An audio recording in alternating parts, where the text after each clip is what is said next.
2, 1.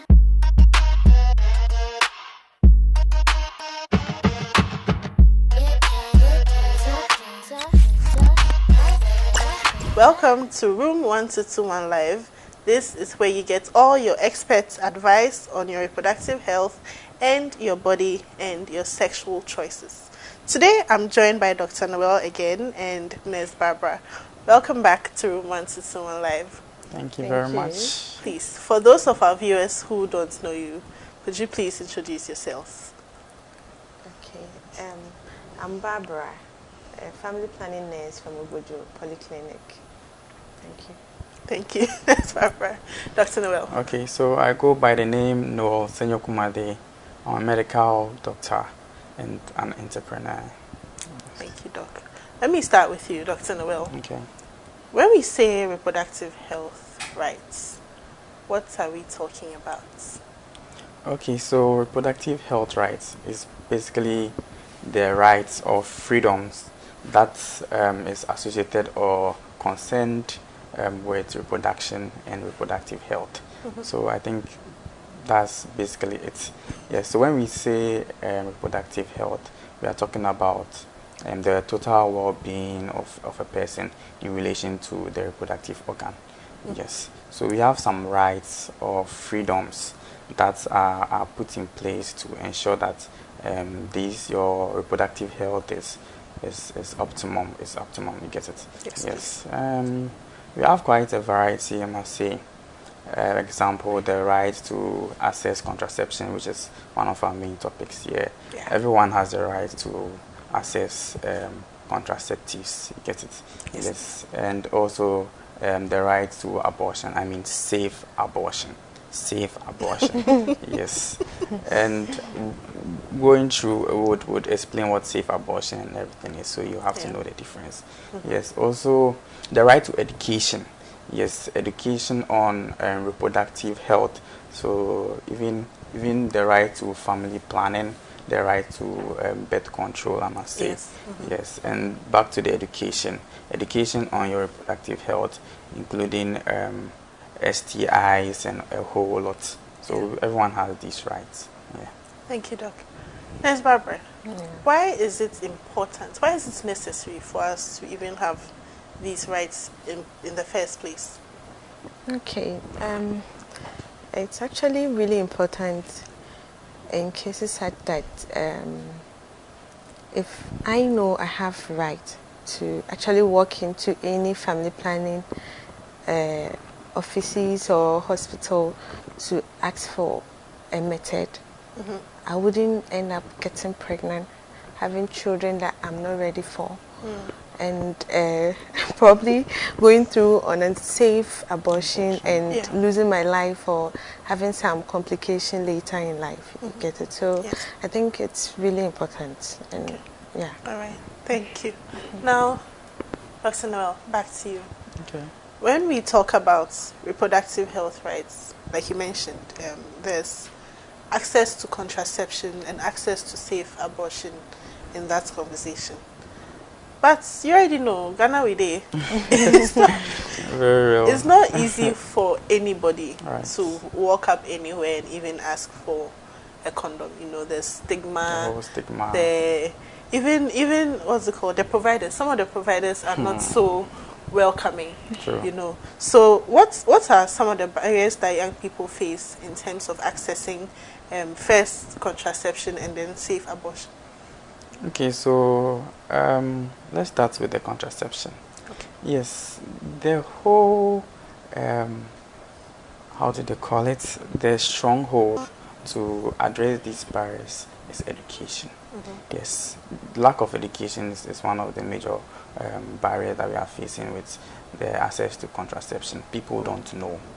Yes, people don't know that they have the right and they can walk to any pharmacy and get this contraception, get it, or even a hospital or any family planning unit to opt for any method of contraception. They have no idea. That's why institutions like us, we are here to educate you. Yes. Exactly. And we are here to educate you on these institutions. Even how did they call it? These public health institutions are all put in place to actually promote education. Yeah. So I think in Ghana we are trying, because I've been to one or two outreaches trying to engage the youth, I mean the adolescents. Oh, thank you. Yeah, and it's going on well. You realize that most people don't know what even a condom is, because you go to the deep literally the trenches, they have no idea. So yeah, so the education is very important. Yeah. Also, people don't have access to contraception because of their availability. Yes, but I think in the capital, that's Accra, I think there are quite a number of places, including pharmacies and hospitals, that you can go to. But in those deprived areas, those rural areas, where are you going to get these pharmacies from? Where are you going to get these hospitals from? You get it? Yes. So the availability of these plants it's not really there, so they can't even opt for it in the first place. Yeah. You get it? True. Also, the cost sometimes is there, but the cost. Yes, I learned some of the organizations are have managed to subsidize these contraceptive methods for us to freely purchase. Yes, but still people are complaining of the cost. I understand that it's quite costly. Yes, it's quite costly, and I think these are one of the major barriers that people face with regards to the access to contraception. Yes. Thank you. Let me pass the second part of the question to Nurse Barbara. Nurse Barbara, what about you? What do you think are some of the barriers people face in terms of access to safe abortion? Okay, so I would say some of these barriers are more like cultural factors, because we see them to be as though if I'm to go for an abortion in the hospital, I'm morally wrong in a way. The stigma around it. My parents wouldn't even want to hear of it. You get it? And maybe I'll go to hell. Of course, you go to hell. And another one is more like how do I even say it? Among our own peers, our colleagues, age mates. Someone is kind of proving that I am holy and thou. You might have been feeling guilty because if I'm to go for this abortion and come, then me and my friend, we can't really relate again. So aside that, I think some of the professionals too, they don't really give them that welcoming thing. This is my body. This is my choice. I say I can't give birth. You should be able to help me out. Because I've come to you. I didn't do it on my own. Okay, so I would say some of the barriers are such. Okay, we too should also help them, not to see them in that like, hey, you could see sometimes they walk in and someone is like, how old are you? Then the person is like, I'm 17, I'm 18. Yes, you're too young. We should understand. But then, thank God, she's here with you, yes. So, I think we should do well in those kind of areas. I'm going to piggyback on that last part and ask you, what's the importance of youth-friendly clinics and facilities is in this context? Okay, so normally I wouldn't say we have like a main unit or something set aside for the youth per se. We treat everyone as one. Okay, if you are in for family planning, you are in for education, family planning or any kind of safe abortion thing, we treat you as one family. But the only thing, the but there is, we see that your age is kind of like a bit down there. We go ahead to even set aside like, okay, we are about 3 in a room, nurses with one of our boss. We are like, okay, we signal each other, 2 of us or 3 of us to step out. Okay, so we leave the space for you and our boss or whoever thinks he or she is ready to tackle it. Because now we even have male nurses among us. Okay, so sometimes if they are not really comfortable with the male nurses, we just drag them out. We go out to give you that space and we talk at length. You see them opening up. But when we are all spread around the table like that, it's like It's a lot You of see, pressure. yes. So I would say that is the way we handle them. Okay, we try to give them the space. A canna. We sometimes we call it adolescent canna. Exactly, You see? adolescent clinics. Yes, yes. So sometimes we either take you out of the premises itself, sit somewhere with you, have the conversation, then we come back and give you the help you need. Okay. So it gives them that confidence, you know. I'm going out, no one is hearing of this. Yeah. Yeah. Yeah. Thank you. Thank you. Dr. Noel, what does it mean to have an informed choice when it comes to accessing contraception and where it's necessary, safe abortion? Okay, so the choice, everyone has a choice. As I initially said, you have a right. You get it. Yes. For safe abortion, first of all, let me just explain what abortion. Maybe we've been saying safe abortion. We don't know what abortion is. So abortion is basically the termination of pregnancy before the age of viability. So the gestational age of viability in Ghana is 28 weeks. 28 weeks. Yes. In other countries like the US is 24. Yes, so if it's before 28 weeks, then we can term it as abortion. Okay. If it's after, it has a different term called stillbirth. We'll go to that later. Yes, so with the abortion, we have safe and unsafe abortion. You get it? Yeah. Yes, and the only difference between the safe and unsafe abortion is basically the skills. That's the person who is doing the abortion, the place at which the abortion is being done, and the instruments. So that's what makes the difference, actually. Okay. Yes. So with safe abortion, it's the termination of pregnancy before the age of viability, which is done by a registered health practitioner. Yes, and it should be done in the hospital or a registered health facility. Then also the right instruments should be used, because sure, I'm a doctor, but you come to me and I use the wrong instruments, probably. They normally use these hanger ropes and all too. Oh yeah, you will come there. The people are doing wild things. Yes, and if I also use that, obviously, in as much as I'm the health practitioner and I've done it, it's not safe. You get it? So all those three come together to make it safe abortion. Yes, and back to your question. So with the informed consent or decision, right? Yes. Yes. And you have to assess yourself. So right now you need to know exactly what you want. Let's move to the contraception. For example, probably you don't want to have a kid by this time. Get it? Yes. More of you are doing things. Yes. You don't want to have a kid by this time. So you have to protect yourself. You have to go for these contraception. So it starts from your personal point of view. You get it? Yeah. Yes, and your goals. So if you know you don't want to have a kid, then you opt for it. There are various places you can go to, and they'll help you out. You get it? Yeah. Probably you didn't opt for any contraception.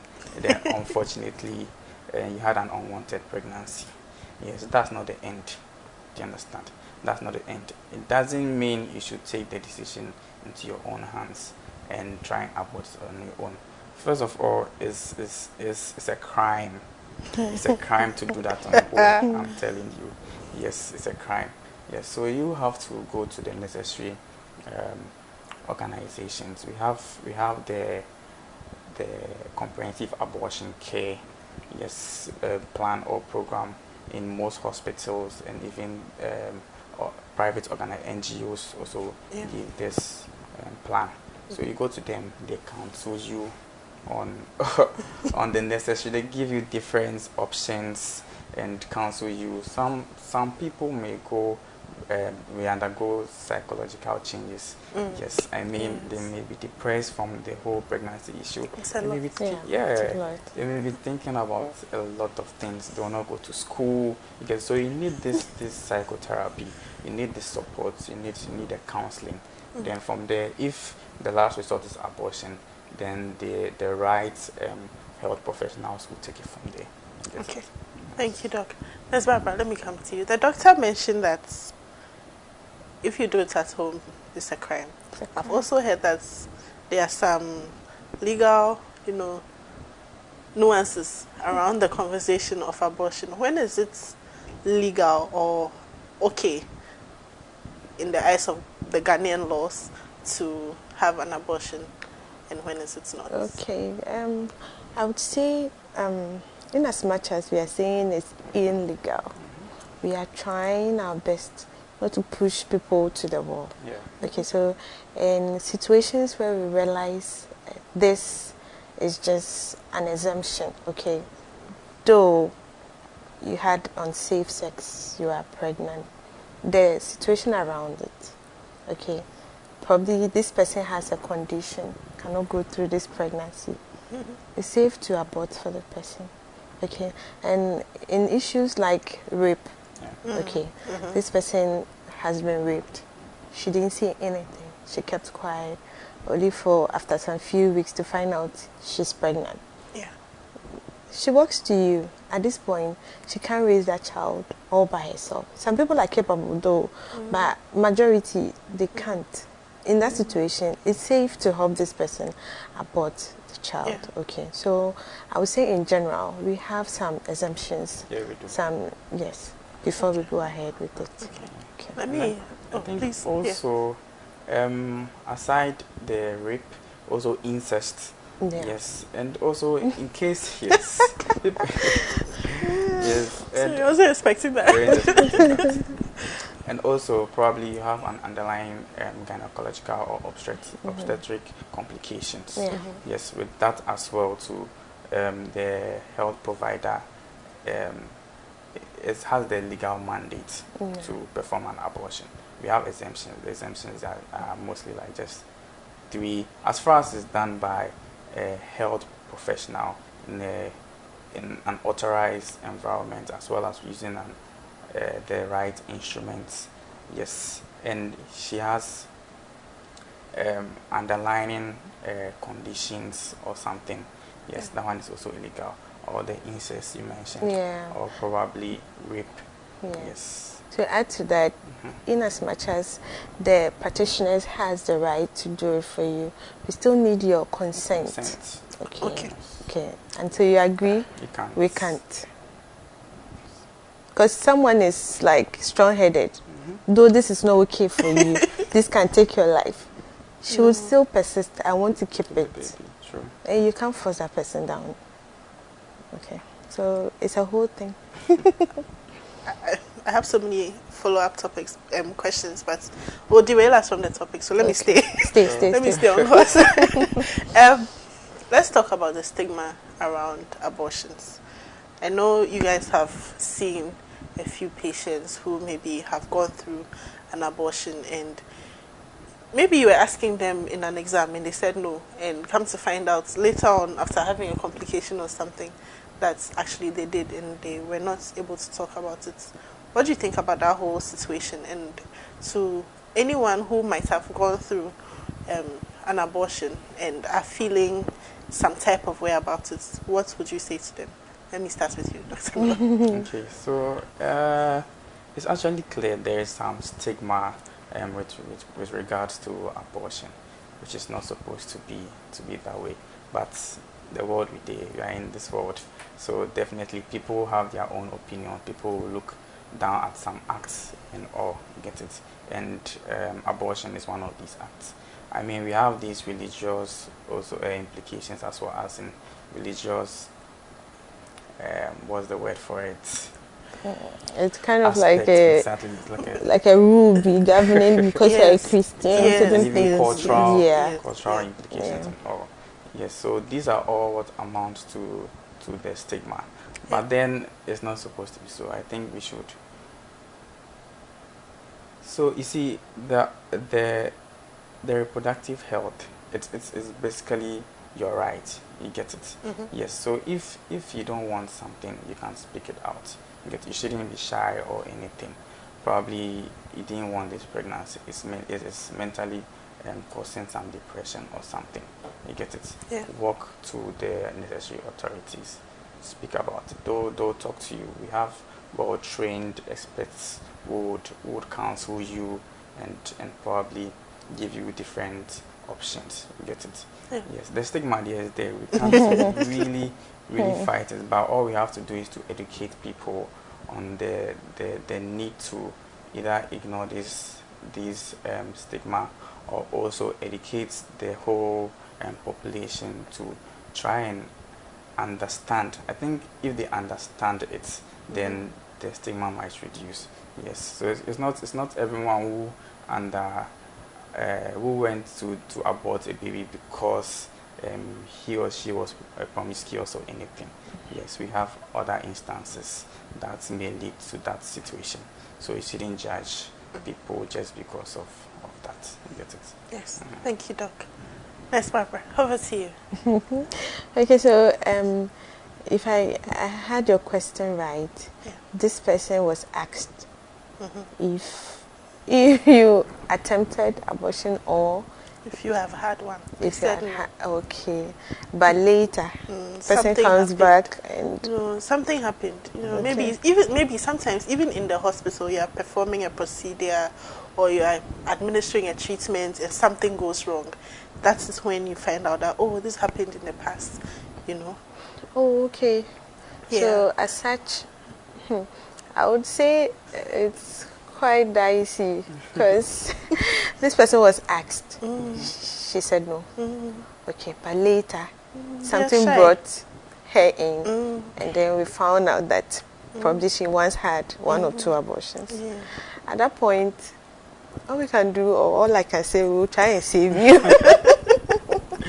Because we actually asked. You didn't say anything. Okay, you were quiet and mute about it. If the current condition you brought in, let's say, is to the extreme that we have to take out your womb or something, because that too can happen. We can't say no, because even if you keep the womb, you might die. You get it? So I would rather say we should try and open up. If you're not comfortable with let's say the current person you're talking to, you could ask, is it alright to say I want to talk to somebody else? You get it? Yeah. Maybe with that person you open up and the help that you need we give at the right time. Easy. Okay. And also I think we as healthcare professionals, maybe the look we give or something, people are not really open up to this kind of conversation. We are human, you know. We get angry sometimes. We asked you to no. You get the whole thing. Now you are here and everybody is flying. Like somebody has to get this, somebody has to get that to save you. After that, would that be nice with you? Okay, well, but you know, sometimes even before that point comes, maybe I'm even just here to inquire about a contraceptive method, or I'm about to say that, I'm pregnant, I don't want to keep the baby. And I walk in, Doc, good morning. Then Doc will look at me. Hello. Up and down. Hello, what do you want? How am I even supposed to, open up and say anything? Sometimes people shouldn't get it too hard. Probably he had a serious situation or some crazy morning before you are walking in. Sometimes that's their demeanor. Somebody is like that. True. Okay. So you shouldn't be too scared. Okay. Sometimes you can even ask, Doc, I'm not feeling well, but then how are you too? It calms everybody down. The nerves are coming down. This person also feels like, I could be nice and you could have one-on-one. You could go to hospital and sometimes people are in queue waiting. Not anything. The doctor and the patient have found a ground that they are so comfortable, they are chatting. You get it? Yeah. So it takes some time before that person comes out, before the next person goes in. So we are like you. If you come in, be nice, we are nice. But if you are like already, we would also be serious with you. Okay? I get. But that doesn't mean my colleagues, my doctors, please try your best. Okay? Okay. Yes, please. Yes, please. Thank you, Doc, and thank you, Nurse Barbara. Before I ask for your final words, let me just throw this one at both of you. What would you say, in summary, right, is the importance of understanding our reproductive health rights? Let me start with you, Nurse Barbara. The importance. Yes, please. Okay, so this one goes way I should say, it helps you build your life, Okay. You tend to actually plan when, how, and sometimes you would have to weigh the options. It's not always you rush for the safe abortion, but sometimes with counseling and talking to the right people, people tend to keep their pregnancies, right, and it comes out nice. Okay, so with all this right, I know I would make the right choice. I should say it's simple like that. Okay. Thank you, Nurse Barbara. Doc. Okay, so I think basically that's what she said. Yes, so with the idea that you have the right to accessing contraception, you have the right to safe abortion, you have the right to knowledge about some conditions and all. This will also help. Probably you don't know that you have the right to education on STIs and all, but probably someone comes around to educate you on these. It helps to prevent all these adverse effects of the how do they call it, the unsafe abortions, exactly, and all that. Unsafe abortions and unprotected sex and all. Yes. Also, it will help you to help save your life. Get it? Yes. For unsafe abortions, it's a topic that we as health practitioners, we are really keen on, because over half the population of people who have unwanted pregnancy tend to go for unsafe abortion, which leads to fatal consequences such as the fetal demise. You get it? Yes. So we are actually really keen on trying to curb these unsafe abortions. Yes. So with the right that you have, with the idea that you have the right to safe abortion, you go to the necessary organization, then they take it from there. Then it prevents these adverse effects of unsafe abortion, as well as unwanted pregnancies and all. Okay. Yes, thank you. Now, to wrap up, what are your final words to our viewers in terms of them understanding their reproductive health, understanding what safe abortion is, and understanding that access to contraception is necessary? We'll start with you, Nurse Barbara.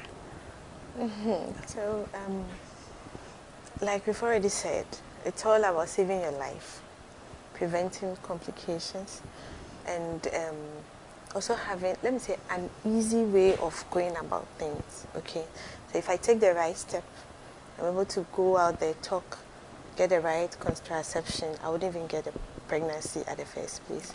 Okay, if I'm to go to a pharmacy, get an emergency pill, which is not always the best, even that will save me from unsafe abortion or safe abortion. Yeah. So the best is, please reach out there, get the right information, do what is best, and we are all good to go. Okay, thank you, Nurse. Dr. Noel. Okay, so the little I would say to you all is that you should plan your life. Yes, you should prioritize your health first. Yeah. Yes, if you don't want to get pregnant at this age or anything, you don't want any unwanted pregnancy, you should opt for contraceptive methods. There are a lot of available contraception in the market. I mean, around. Go to the hospital, go to these NGOs, they would educate you on the best for you. You get it? Yes. Aside that, probably you didn't stick to this contraception, you got pregnant. Please don't try and abort it at home. There are a lot of complications. You get it? Infections, death, and a whole lot. Yes. So you have to go to the health practitioner. Go and talk to them. They would give you options. They will talk to you, they will try and educate you, they will try and counsel you. You might end up keeping the baby, you wouldn't know. You get it? Yes. If it boils down to abortion too, they will do it the right way and to prevent any complications. Thank you. Thank you, Dr. Noel. Thank you once again to you both. As always, we have been educated and empowered.